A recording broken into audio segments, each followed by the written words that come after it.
Stop what you're doing right now, because what I'm about to tell you is not motivation. It is not a pep talk. It is the thing nobody said to you when you needed it most. 3 years ago, I watched someone sit across a table from people who had drained everything from them. Family, friends, a partner they loved. And this person did not cry, did not explode, did not demand answers. They just went quiet. Not the quiet of someone who gave up, the quiet of someone who finally, after years of fighting against their own instincts, stopped. And in that silence, something shifted. Maybe you know that silence. Maybe you have been living inside it for a while now. You wake up and nothing catastrophic has happened. Nothing is technically wrong. But you are done. Done with showing up. Done with giving. Done with explaining yourself to people who never really wanted to understand you in the first place. Here is what nobody tells you about that exhaustion. It is not weakness. It is not burnout.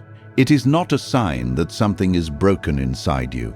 Niccolo Machiavelli spent his entire life studying why the best people collapse first. Why the ones who feel the most, give the most, and care the most are the ones who end up with the least. And what he found was not comfortable, but it was true.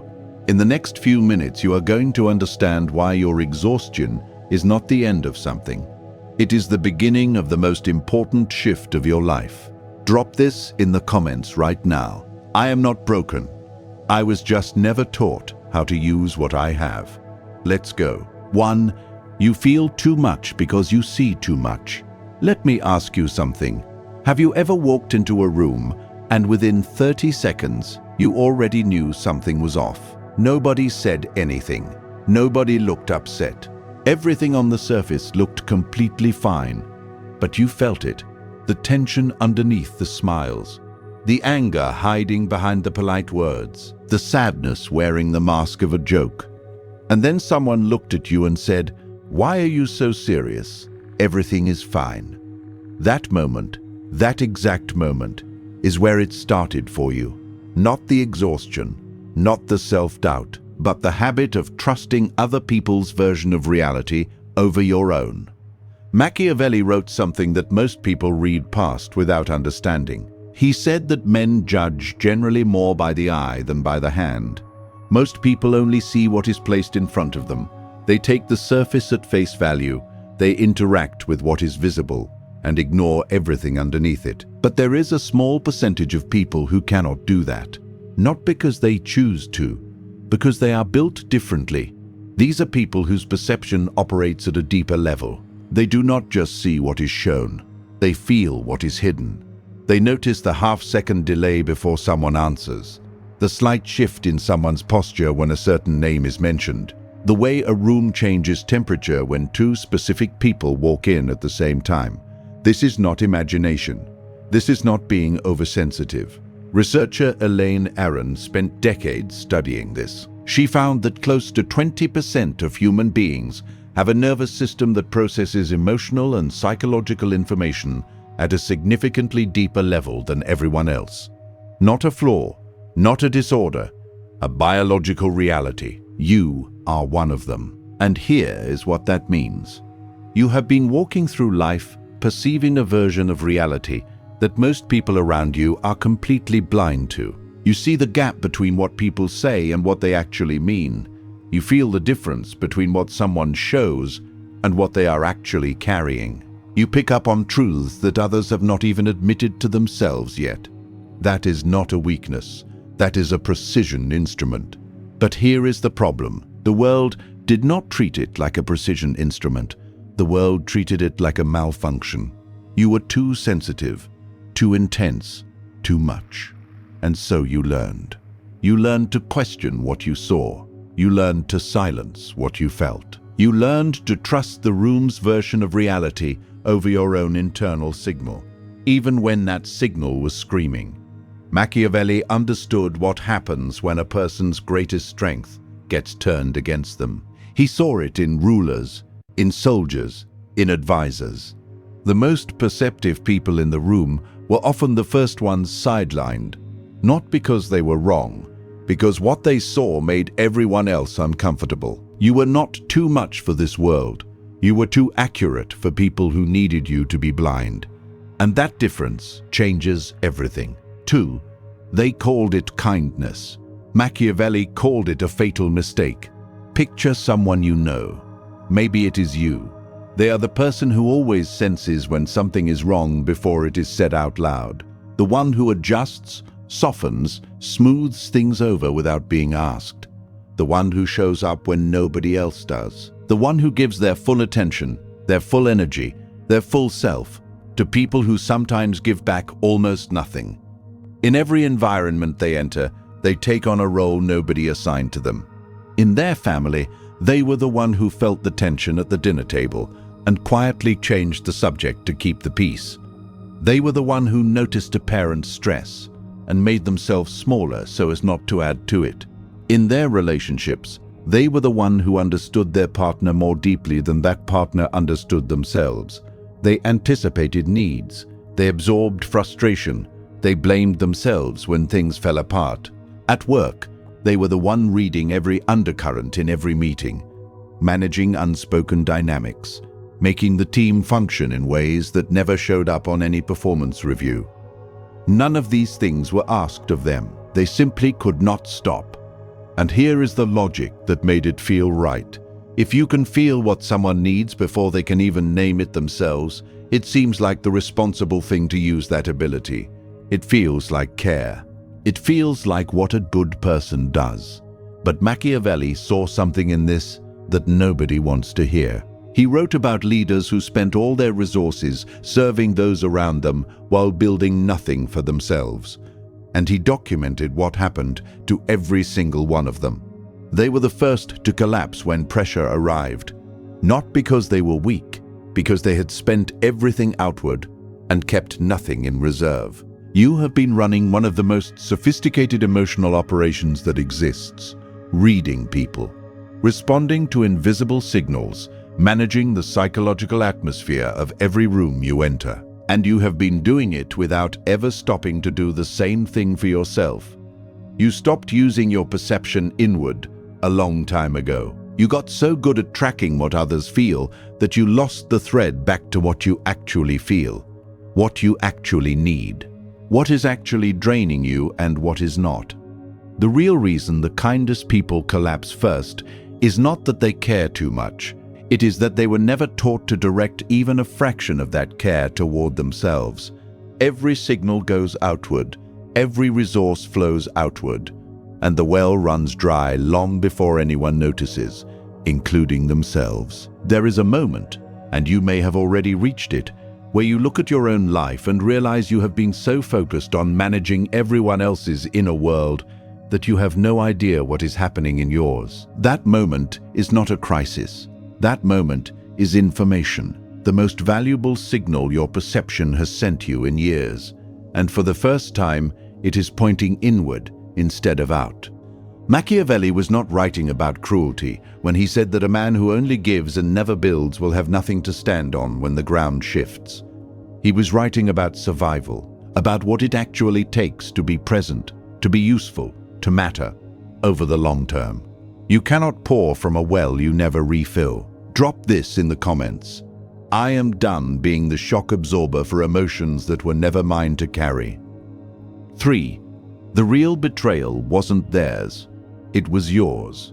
Ask anyone who has lived through a major betrayal, not a small disappointment, a real one, the kind that splits a life in two. Ask them when they knew, not when they found out, when they knew. Almost every single one of them will tell you the same thing. I felt it a long time before it happened. They noticed the small things, the way the energy shifted during certain conversations, the answers that came a half beat too fast or too slow, the explanations that were slightly too detailed, the moments of distance that did not quite match the reason given. They noticed all of it, filed every piece away, and then told themselves they were overreacting. This is what makes the wound so much deeper than most people understand. The pain of betrayal is real, but underneath it, for people who see clearly, there is a second layer of pain that is almost impossible to talk about. The pain of having been right all along and having chosen again and again not to trust it. Here is what actually happened. You were not naive. You were not blind. You had access to accurate information for months, sometimes years. But you had also spent a lifetime being told that your perceptions were too intense, too dramatic, too much. So when those perceptions pointed at something uncomfortable, at something that would have required you to act, to confront, to risk the comfort of the relationship, you overrode them. Not because you were foolish, because you had been conditioned to believe that everyone else's version of reality was more reliable than yours. Machiavelli wrote that the lion cannot protect himself from traps. Strength alone is not enough. The person who cannot read the hidden terrain will walk into the trap every time, no matter how powerful they are. You had the perception to read every trap. You chose not to look. And that is the real betrayal. Not what they did, what you did to yourself. Now, before you let that land the wrong way, understand something. This is not about guilt. Guilt asks, why was I so stupid? That question has no useful answer. It just turns inward and destroys. This is about something else entirely. This is about the question that actually changes things. When did I know, and what did I choose to do with what I knew? That question is uncomfortable, but it is the only question that leads somewhere. Because until you can sit with it honestly, the same pattern will repeat.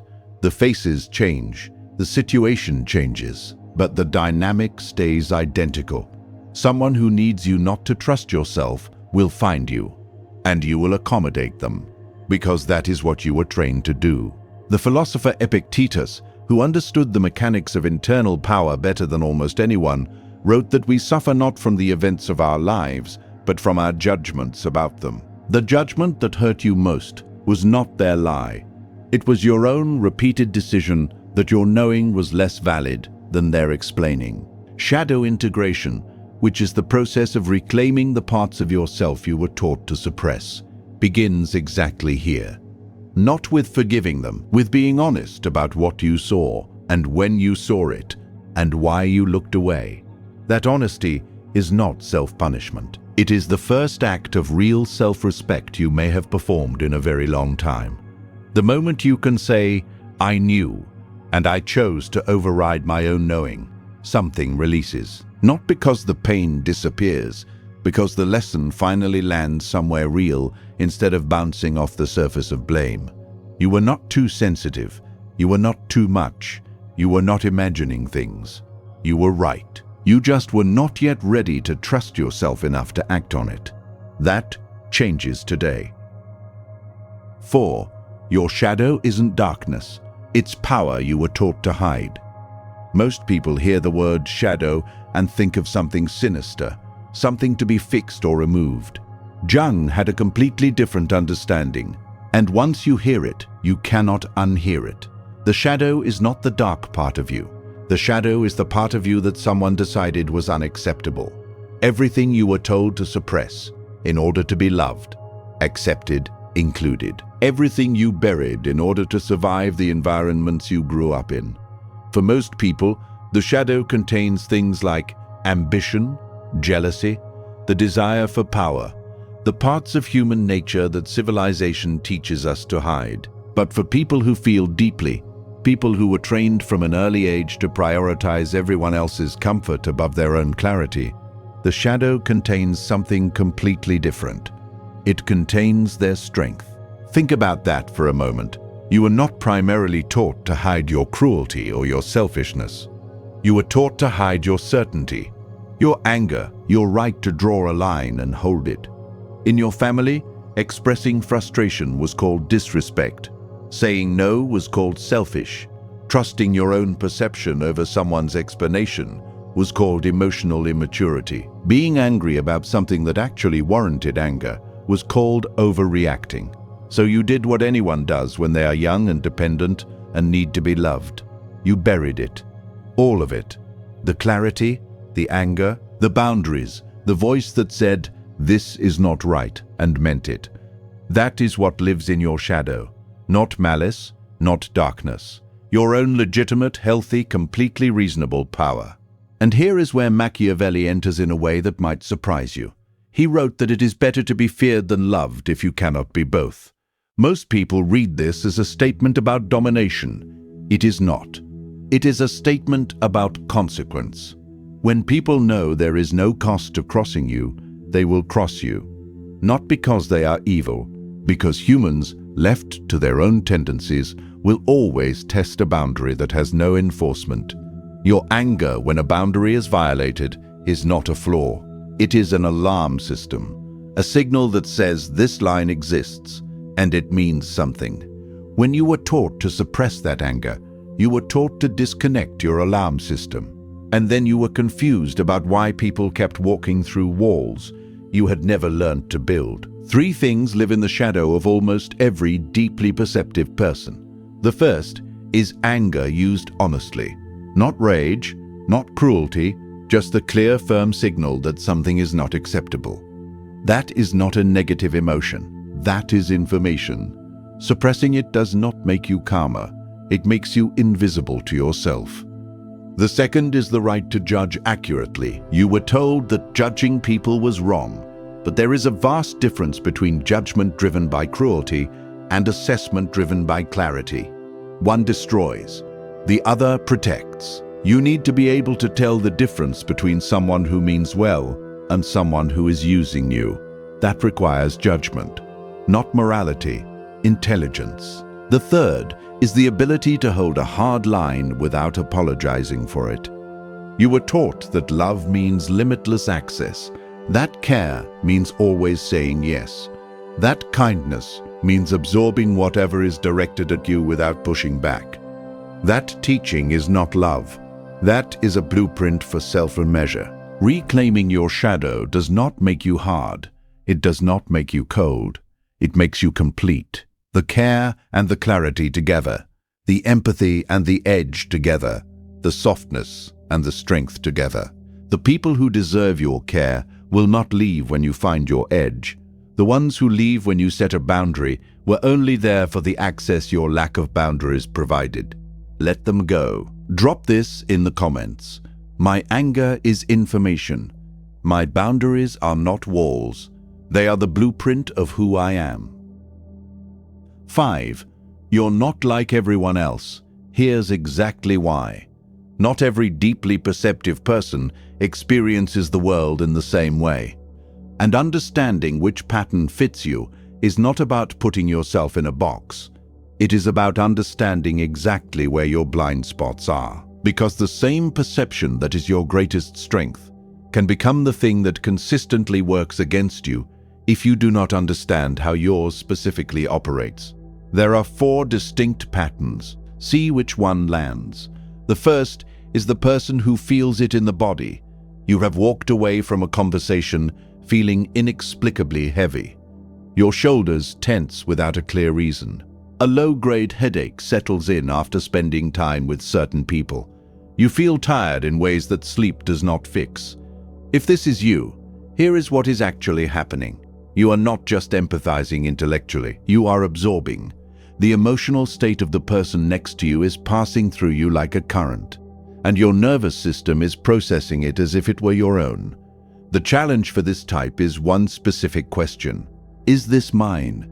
Before you respond to a feeling, before you act on it, ask where it came from. Because half of what you are carrying belongs to someone else entirely. The second type knows what is going to happen before it happens. And they mean that literally, not as hindsight. They see patterns in behavior so clearly that they can trace where something is heading months before it arrives. If you are this type, you have probably said, "I knew this was going to happen more times than you can count." And you were right. The challenge here is not perception. You have that. The challenge is acting on what you already know, without waiting for someone else to confirm it. Most people in your life will not be able to validate what you see. Not because it is wrong, because they are operating with less information than you are. The third type reads a room the moment they enter it. Power dynamics, unspoken tension, who is performing confidence, and who actually has it. This happens automatically, without effort. sometimes without choice. If this is you, you have probably been used for this ability your entire life without anyone naming what it was. You were the one who could navigate difficult personalities, diffuse situations before they exploded, sense what the room needed. The challenge is that you have almost certainly been using this capacity entirely in service of others and almost never in service of yourself. The fourth type is flooded. They receive everything, but they cannot always organize it. They feel intensely, perceive intensely, but struggle to separate signal from noise. They often describe their inner world as overwhelming, as too loud, as impossible to make sense of. If this is you, the work is not about opening up further. It is about building internal structure, learning to create enough order inside so that what comes in from outside can actually be useful rather than just disorienting. One of these fits you more than the others, maybe two, and inside that fit is the exact information you need about both your specific gift and your specific way of working against yourself. Machiavelli understood that knowing the terrain you are actually operating in is the first condition of any real strategy.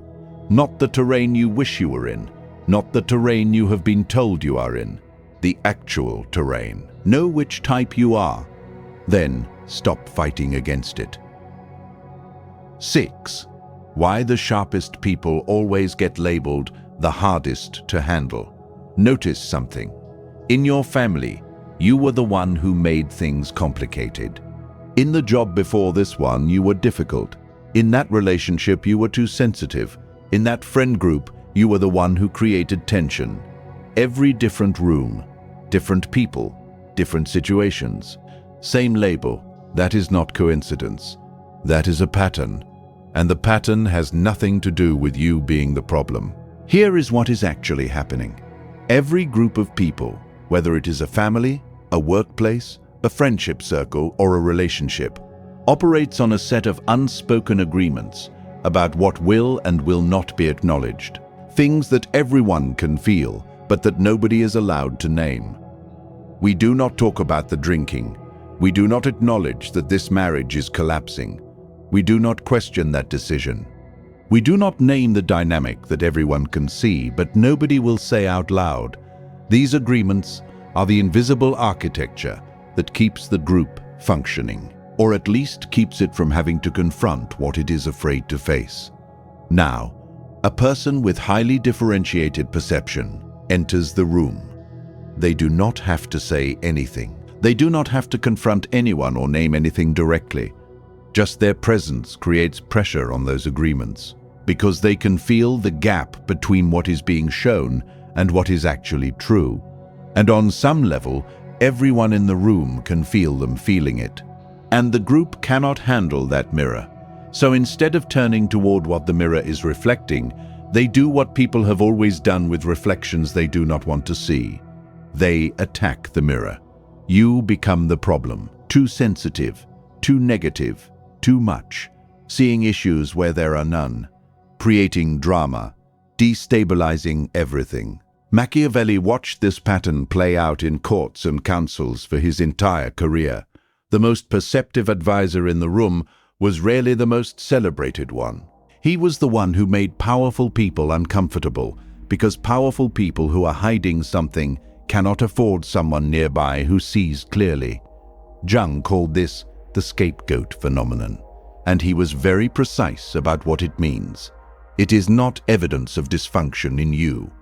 It is evidence of something being buried in the group that your presence makes impossible to keep buried. Every time you were labeled the difficult one for seeing accurately, you were not being punished for being wrong. You were being punished for being right in an environment that needed you to be blind. Let that land. Being called too much by people who are running from the truth is not an insult. It is a confirmation. The groups that could not tolerate your presence were not groups that deserved it. And the people who have stayed, who have seen you clearly and chosen to remain anyway, those are the ones worth building something with. Drop this in the comments. Being called too much by people running from the truth is not an insult. It is a confirmation. 7. Stop being kind. Start being honest. There is a version of kindness that looks like a virtue and operates like a slow poison. You know it well. It is the kindness that says yes when every part of you means no.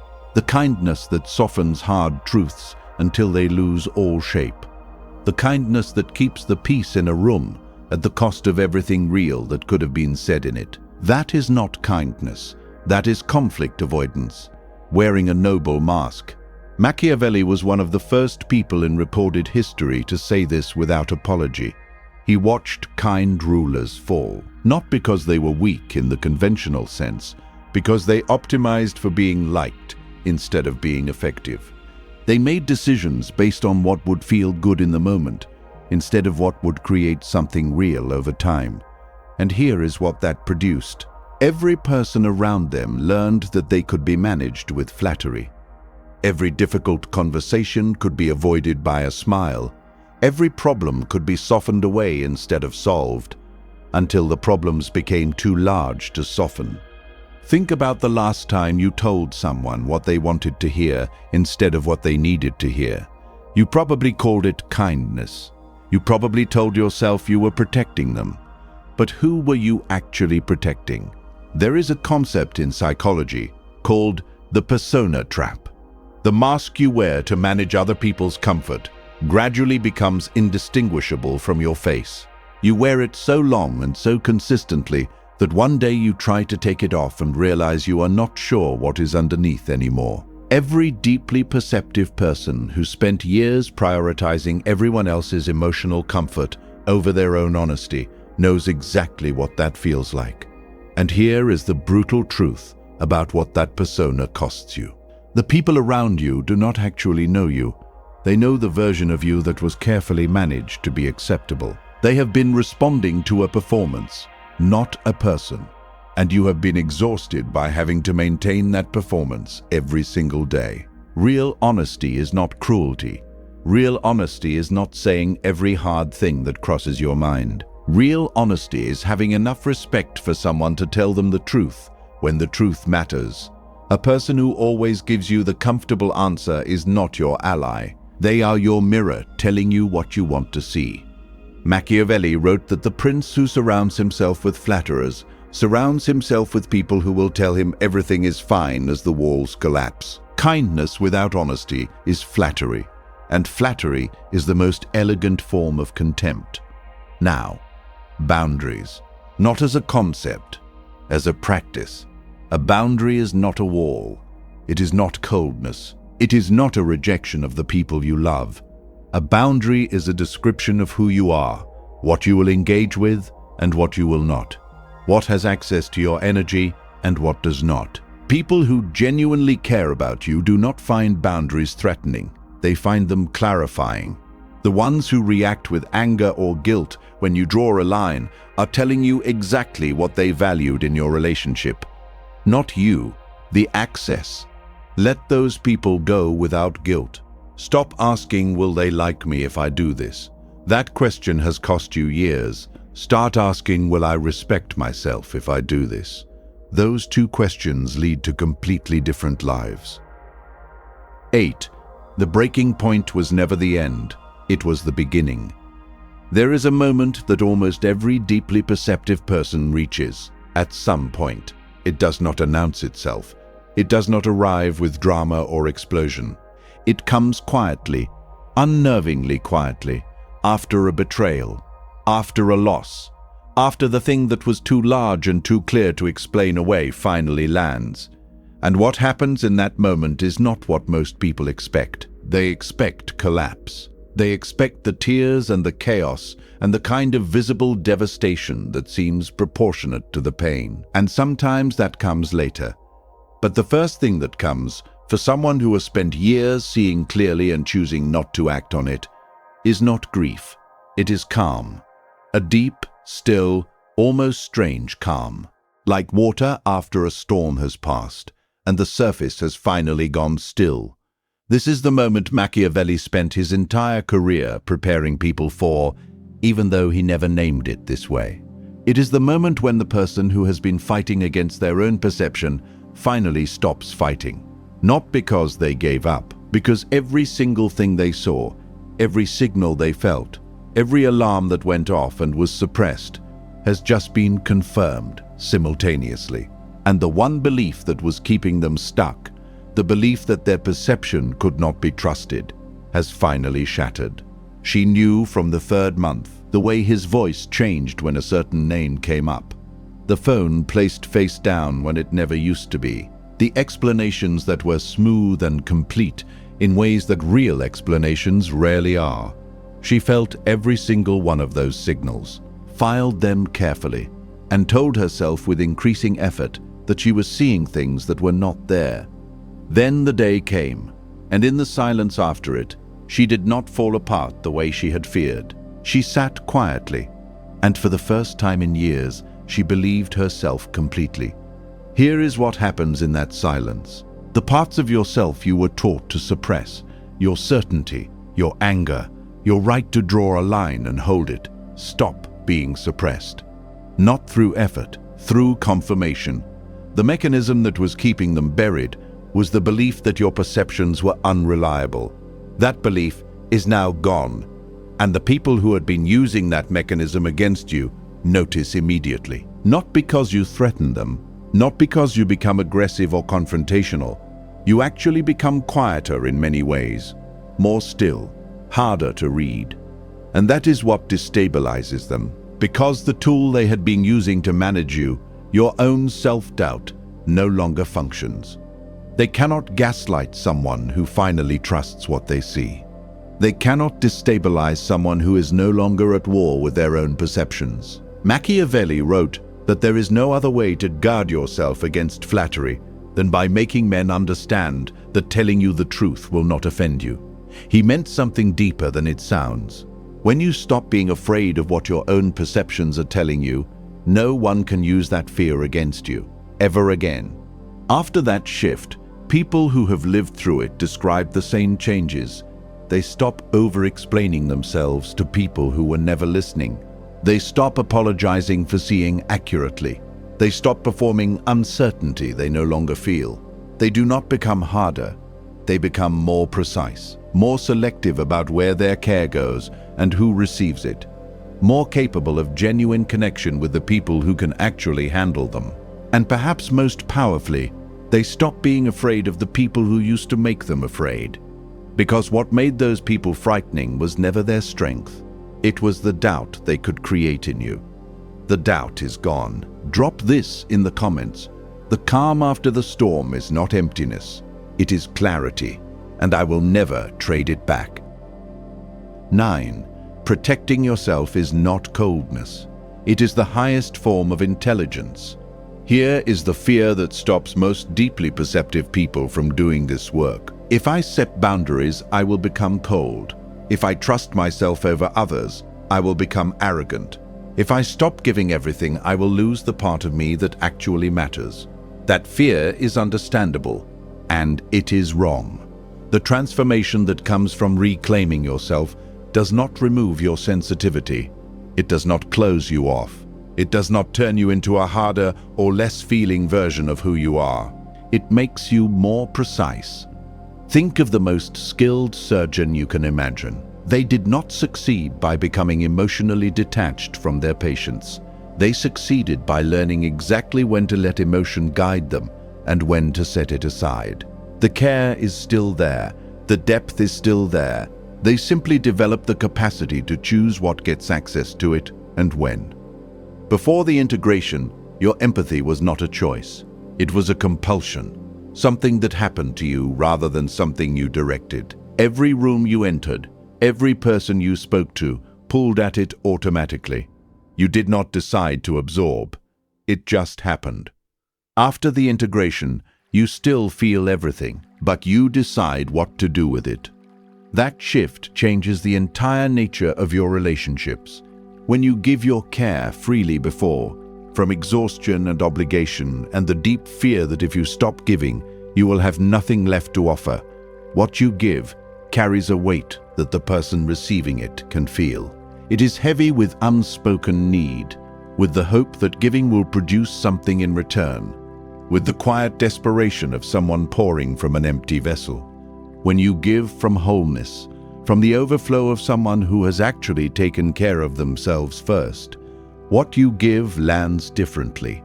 It is clean, it is genuine, it has no hidden cost attached to it. And the person receiving it can feel that too. Machiavelli wrote that the wise man does at once what the fool does finally.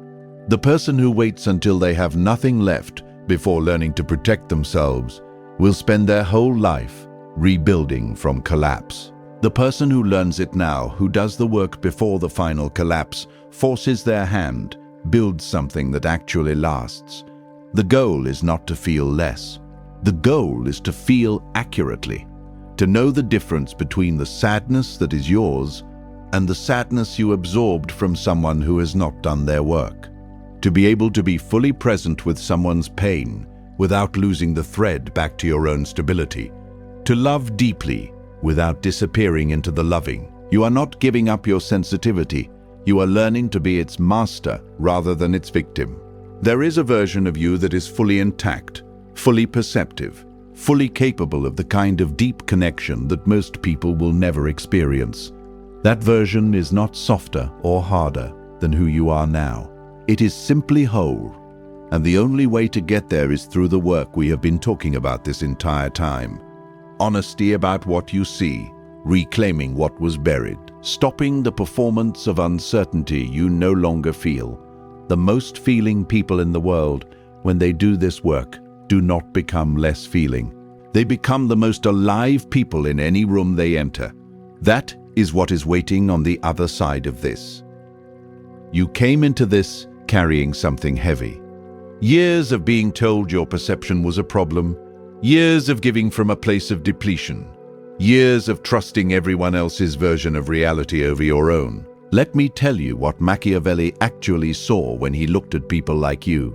Not weakness, not fragility, not someone who needed to be fixed or toughened or made smaller.